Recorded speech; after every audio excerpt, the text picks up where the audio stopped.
If you're choosing between Todoist and Things 3, this isn't just Task Manager versus Task Manager. It's cross-platform productivity versus Apple-first simplicity. So which Task Manager is actually better? Let's break it down.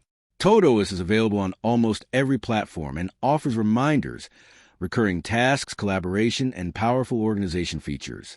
That makes it a great choice for individuals and teams who work across different devices. But here's the catch. Some advanced features require a paid subscription. Things 3 takes a different approach. It's designed exclusively for Apple devices and is known for its beautiful interface, smooth workflow, and one-time purchase. Many users consider it one of the most enjoyable task managers to use. The downside is that there's no Windows, Android, or web version. So which task manager is better? Choose Todoist if you want cross-platform access, team collaboration, and maximum flexibility. Choose Things 3 if you use only Apple devices and want a clean, distraction-free productivity app. Bottom line, Todoist is the better choice for most people because it works everywhere and scales with your needs.